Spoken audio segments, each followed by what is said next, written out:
Hey guys, Scott here. Want to talk about the Limestone Cowboy. What is it? Why is it? Who is Gamora? Limestone Cowboy is a passion project of mine. I'm a geologist, working on my master's degree. Been in the industry for 6 years now. Just turned 31. But yeah, I grew up a creative kid, and I just hadn't been doing anything creative. So I felt inspired. I went to Hawaii last year, visited some friends and family, and while there, we played a game called Unstable Unicorns. Shout out, it's a fun game.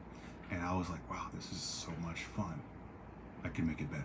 Like, that's where my brain goes. I want to find new angles. I want to find creative solutions to things and engineer them. And that's what I did. I went and I thought about it. I'm like, there needs to be in the game. You create a tableau, an array of 7 unicorns, and you call it your stable. And I'm like, I don't see a stable. I want to see a visual representation of players to guide the imagination. And then below it, there's a row where you put your power ups and your downgrades. I'm like, I'm not seeing it. I'm not feeling it. I want more visual, more spatial, more orientation, more, I don't know. I wanted to be more immersed in the game. So I thought, I could make a geology game like that. Yeah, sure. Top would be the surface. Next layer would be, and I was like, oh my gosh, I could do like Earth's layers, and I can make a geology and teach geology, and then poof, it all went. It all went. It was that was it. Um, Everyone knows we don't teach enough geology to younger kids. We don't require geology in high school, in at least California. I imagine all of the U.S. as well. Um, and the shame is that it's a beautiful science. Like, I love biology. I really love biology. I like chemistry. Physics is cool, uh, but geology to me is a secret wonder. It's a hidden language. The ability to look at a mountain and perceive its history. You know, that over there means that there was a flood. That over there means that there was an eruption. That over there means there was a fault line. You can tell the history forensically of things that you would never be able to see in a lifetime, because your life is only a couple of decades, 100 years. Um, but the scale that we work in is not in the hundreds, not in the thousands, but we're talking 20,000 million, 20 million. The Earth is 4.5 to 4.6 billion years old, and the universe being around 13 point something. But yeah, it's trained my brain to see things differently, and it's like, wow, I'm so grateful that I don't know, my imagination has been stretched so much to understand this hidden language. Um, and I've always thought, man, it's a shame that we don't get to show off the beauty, the elegance, the wonder of this hidden language more often.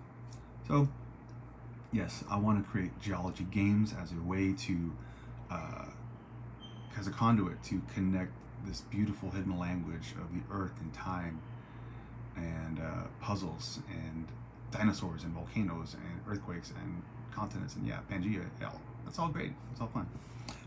Yeah, I want to use games as a way to teach that. Um, Elementary school classroom sets, middle school classroom sets, high school classroom sets, college classroom sets. We've come up with 2 dozen game ideas at least already. And these are sketches, these are rule books, none of them complete, whiles to go. But that's the dream. I want to create tools, I want to create gear, I want to create, games, all of it. I just want to make anything creative that is geology related, and not geology themed, like not about, not a volcano game. I'm talking a game that shows the process of partial melting and recrystallization that occurs when a magma rises. Some of it, the outer part, will cool and become, igneous section of rock. But some of that igneous rock is so hot that it actually metamorphoses the even outer layer. And then what's left in the liquid part is none of that stuff. And so it's actually got different chemicals concentrations than it did before that part had cooled. So now the next shift up of this magma is a different composition chemically. So there are processes, there's segregation, there's all these different things, and I think it adapts itself so well to board gaming, because board gaming often is battling, set collection, polynomial puzzles, or trading and developing cities. I mean, those are all cool things, but gosh, how many trading games can there be? And battling's cool, but there's enough of those. I think geology is an untapped gem for gaming, because there are processes, dynamic processes that we can emulate through very interesting gameplay that often I think is left, it's untapped potential. So Limestone Cowboy, designing board and card games that use geologic processes, and I want it to speak for itself. The goal of none of these games is to teach. Teaching will be passive, but it's just to showcase what's already fascinating, what's already interesting.